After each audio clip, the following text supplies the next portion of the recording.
Greetings, gentlemen, and of course, ladies. I welcome you to a new media, a program about new media and all its forms, and of course, all its aspects. Before I begin, I really would like to play a sound for you. Listen.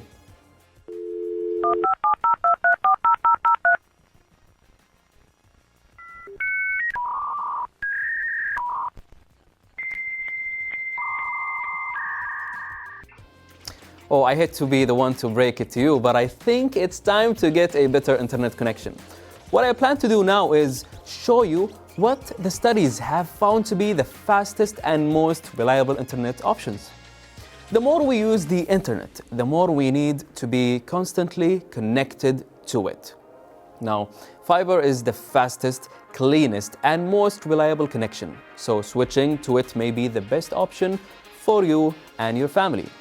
You should also consider both DSL and fiber connections before making a decision. Seriously, DSL, really? I mean, wow, okay. Data is transmitted over fiber using very thin standards of glass rather than copper. DSL makes use of phone lines because, fiber optic lines allow light to travel at high speed. Gigabit fiber is like 100 times faster than DSL. So what are your thoughts? When you have fiber, your family can watch HD movies and play online games without buffering or lags, with low latency, or even waves interferences. There are a few ways to access the internet in SA. Maybe you use 3G on your phone or tablet, which is convenient, but the data can be rather expensive. And with limited coverage, you could be out of luck. Or maybe you're still using dial-up, which, well, you remember dial-up. ADSL is by far the most stable and affordable way to access broadband internet. It uses your existing telecom phone line, but splits it into two channels, one for voice and one for data. This way, you can still use the phone while accessing the...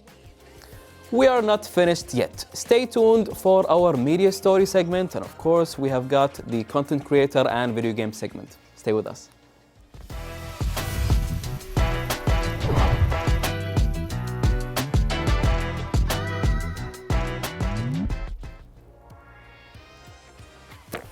Well, we are back with a new segment, which is the media segment, of course. It's about satellite. So, a satellite is a spacecraft that circles around another body in the sky. The moon is a natural satellite, and the International Space Station, which orbits the Earth, is an artificial one. Orbits or goes around a planet or star, and there are lots of different types. Some natural things are satellites, like the moon, because it goes around the Earth. But usually when people talk about satellites, they mean the ones that were made by people and launched into space. They're sort of like spaceships moving around the Earth, and they're usually made up of a computer along with solar panels to get power from the sun. Sometimes they also have... Now, these are cool, right? There are many natural satellites, and most planets have their own moons. For example, there are at least 53 natural satellites around Saturn, which was visited by the Cassini spacecraft from 2004 to 2017. Heavy segment, but a very informative one. I hope you really enjoyed it.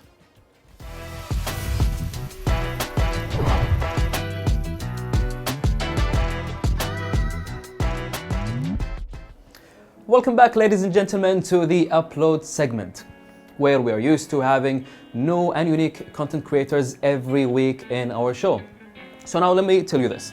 Now, if you want to learn how to play piano, you would search on the internet how to play piano. You will find it. How to do this and that. You will find everything on the internet. And today, if you want to know how to prepare a certain meal or a dish, you can also do that. Tutorial on how to make a specific dish. With that being said, we have a wonderful content creator on Instagram and also on TikTok that shares his experience with making and giving people different recipes from different parts of the world so that we can actually make them. So welcome with me, Mr. Yusuf, aka the Chef Daddy Kuwait. Welcome. How are you doing? Great.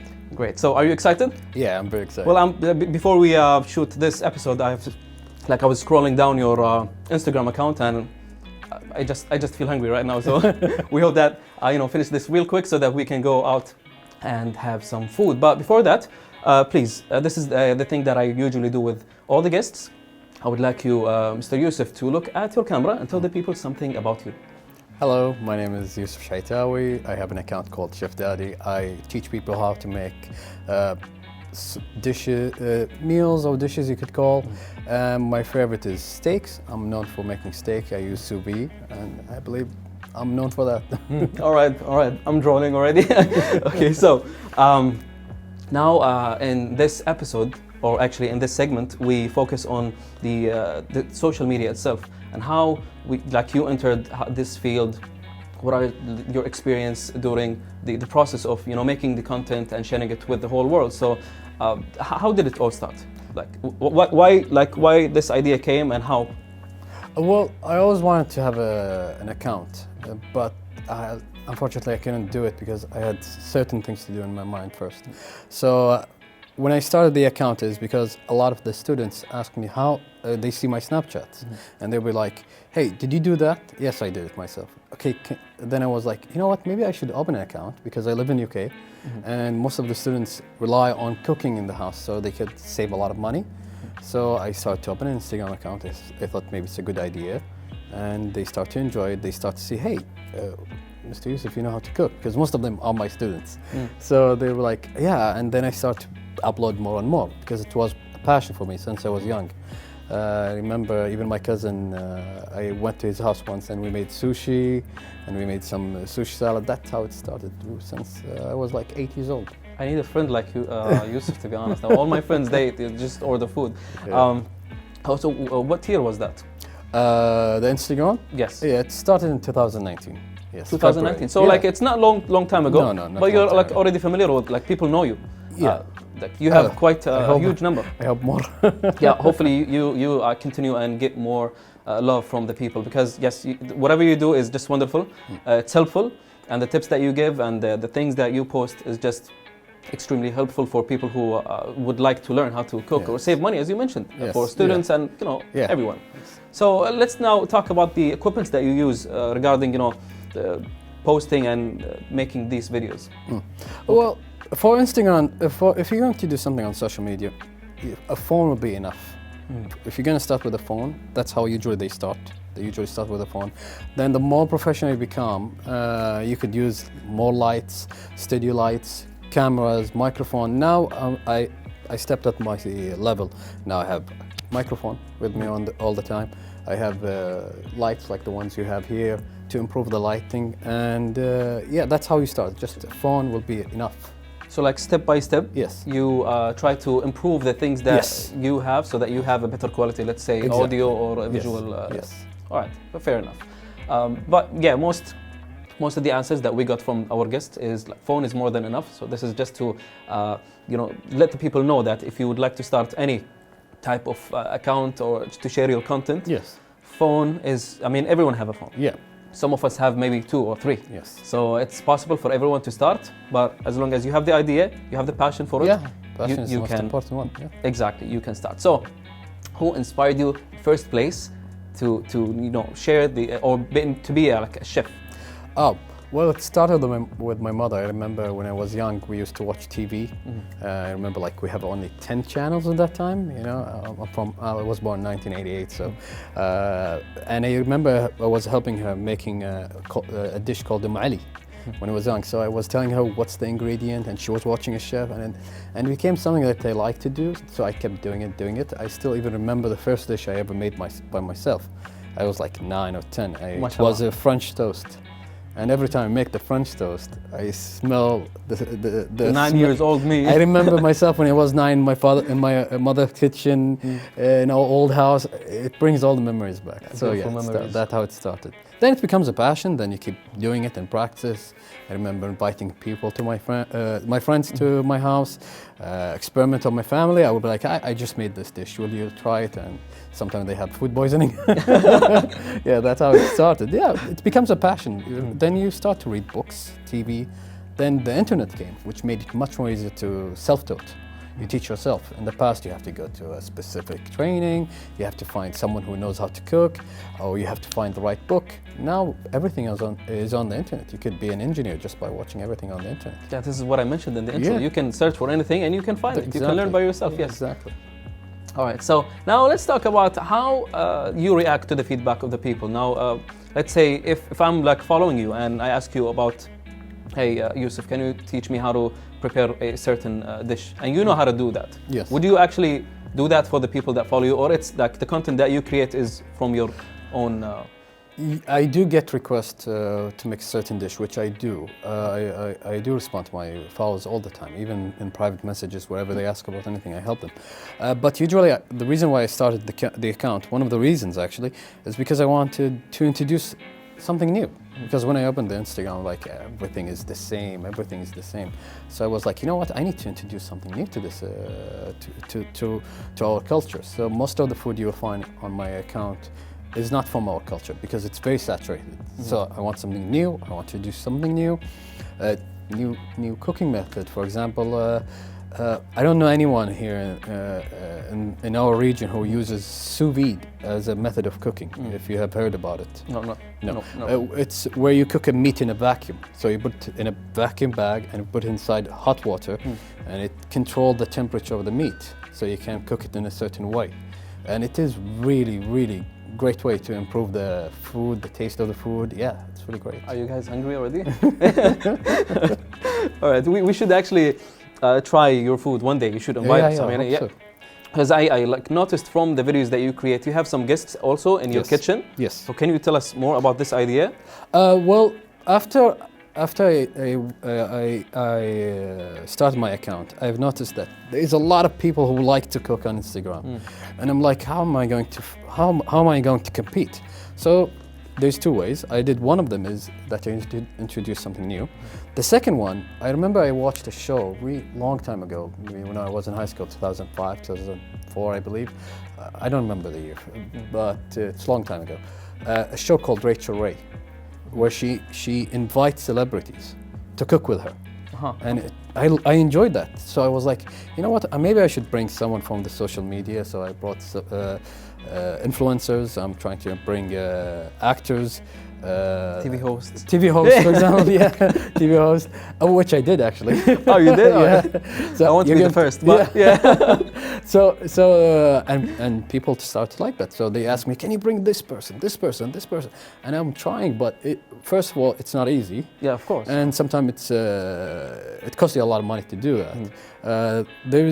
I tried to bring this. There's this famous. I don't know if I can say his name, but I tried to bring. Is that an influencer? No, he's a very known Turkish actor. Oh, it's okay. You can mention names. No, I'm not going to mention. Yeah, sure. So, but I lost my opportunity. Even I had everything ready. I have everything, even the payment. I was very happy to bring it, but sometimes you can't. So this is one of the challenges that you face while. Yes. Is there like any other challenges? Right now, no. I don't see any challenges. Like maybe since like. If I'm thinking about this, I know I'm a chef. I know how to make different dishes. If like by the time I like consistently create videos of the food I know how to make, and then I will run out of ideas. So is this one of the challenges? You could, yeah. I did face that. You could run out of ideas, but then I remember 1 minute, there's billions of ideas. So never stop thinking about any new ideas. Right now, on social media, I've noticed, especially with TikTok, you have the very quick, very short videos. So I didn't enjoy that, but this is the trend. If you want to succeed, you have to do it this transitions, you mean? Yeah, because like they cut.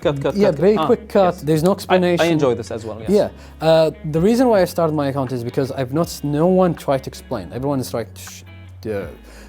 trying to be a show off. Look at me cooking. No, I don't want that. I want to teach people how to cook. Yeah. So I do a lot of explanation, which people did enjoy.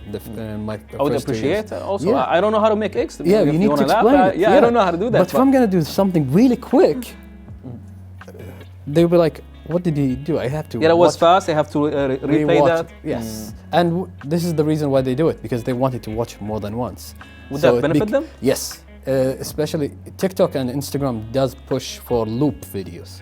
Loop videos is where the viewer has to watch it more than once or twice or three times. Once they start to watch it more than once, your video will be pushed up. Oh, okay. Yeah, so that's what they do. So you need a video to be extremely short.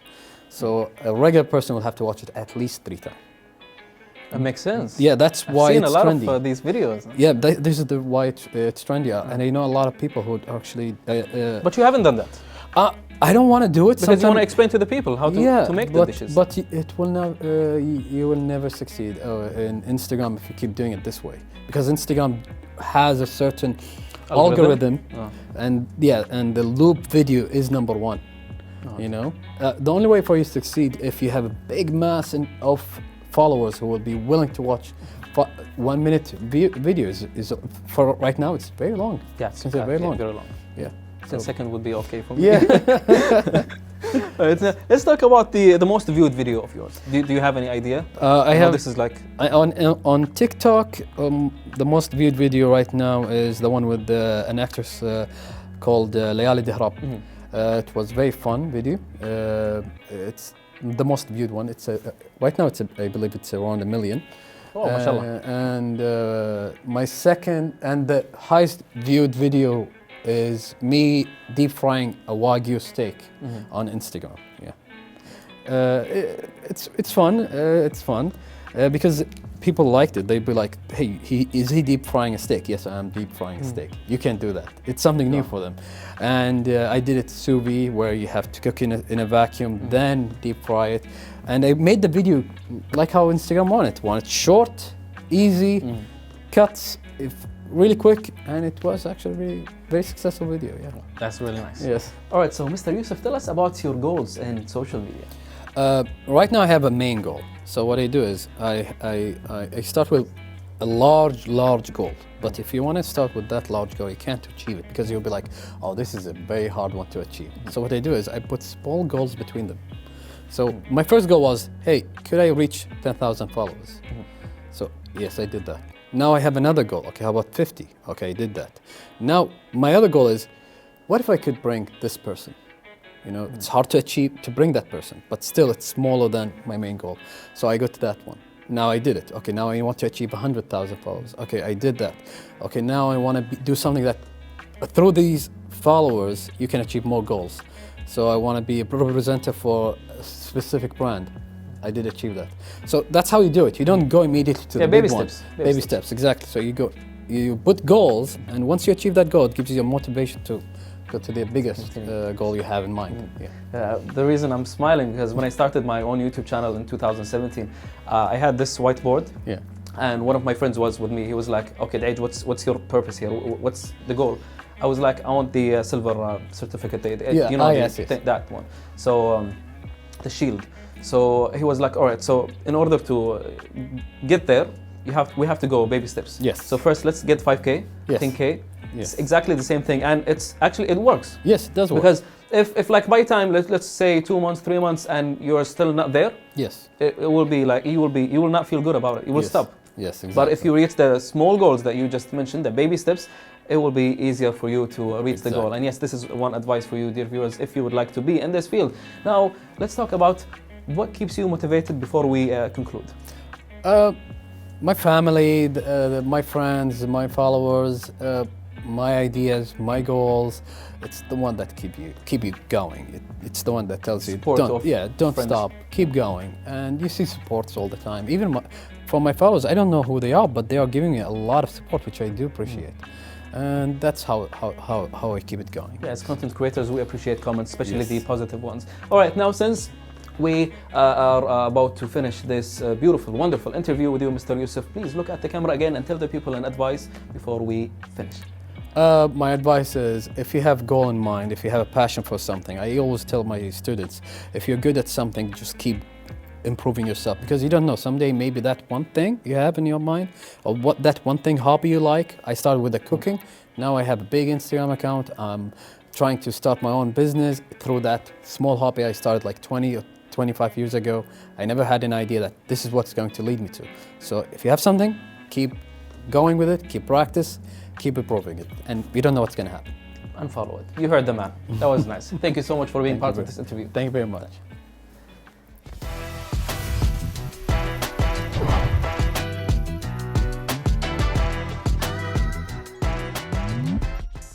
And now my favorite segment. Today my segment is different. It's about MMO games. We did this before, but this one is in another perspective. MMOs games are an excellent way for children to learn how to collaborate and get along with others. However, not all MMOs are created equal. Some are better suited to children than others.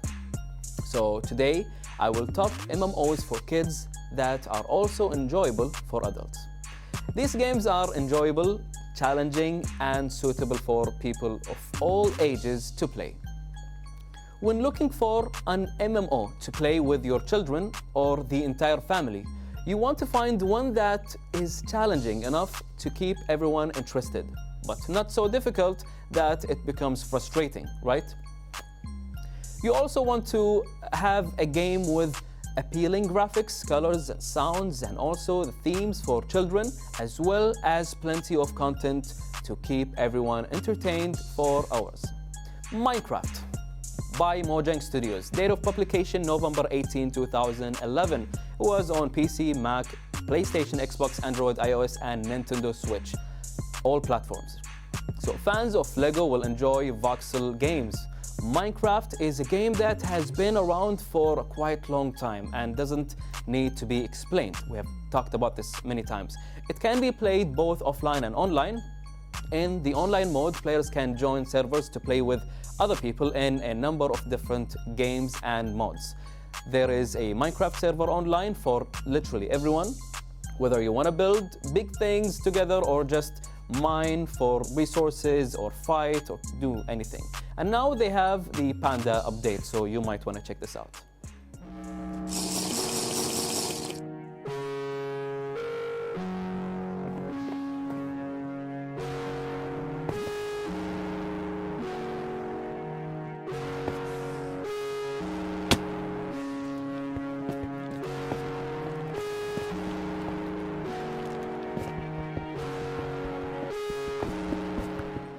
And now we got Adventure Quest 3D, date of release October 19, 2016, PC, Mac, Android, and iOS, of course, all these devices. Adventure Quest 3D is the 3D MMO sequel to the 2D RPG Adventure Quest, which was very popular with younger players in the early to mid-20s. Adventure Quest 3D is a reimagining of the original web browser game. It's a cross-platform MMORPG that allows people to play together from PC, Mac, Android, or iOS. This game initially released in early access on Steam back in 2016, and due to seeing more people request it recently, I've decided now is the time to jump in and see if it's any good. As of making this video, the game's sitting at mostly positive reviews overall on Steam, and seems to have a fairly stable player population. AQ 3D has bright, cartoony graphics, a lot of funny quests and adventures, and a simple and easy to learn combat system. Players keep coming back for more because there is always something new to do in the game. That is it for today, dear viewers. We hope you enjoyed this beautiful segment of the video game, and we hope to see you again in the next one.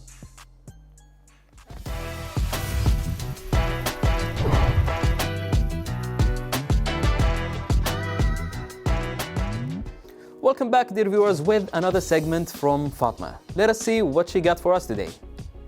Hello dear Da'ij, today I'm gonna have a quick survey asking the people about the e-books or they use the normal books. So let's see this quick survey together and see what people they prefer to use.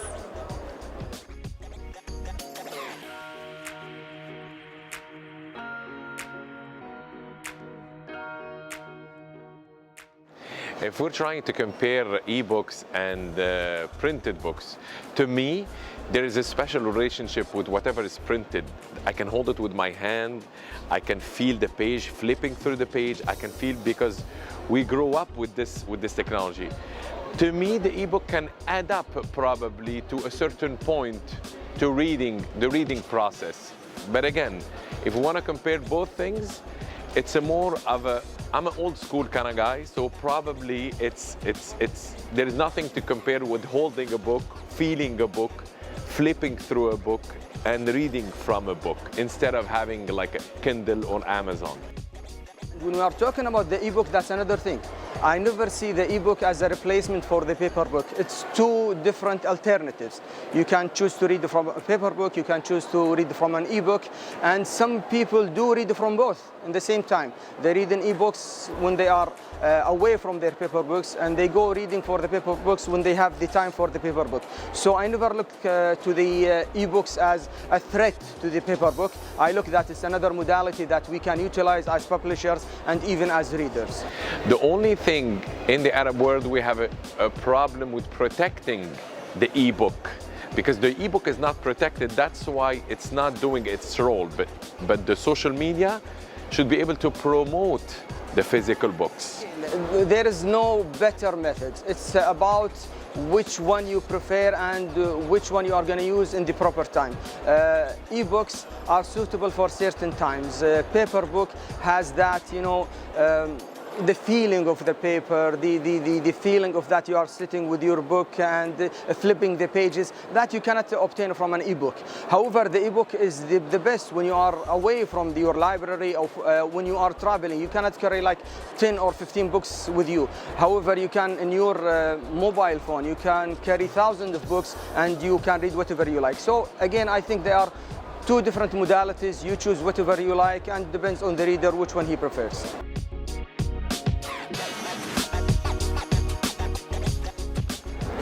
So that was my quick survey for today, asking the people about what they prefer, is the ebook or the normal book to be used. So I wish you like this report. See you in other reports. Thank you for this report and coverage, Fatma. Every day we learn something new and appreciate social media's beauty through your opinions, through your experience. So we hope you enjoyed this segment.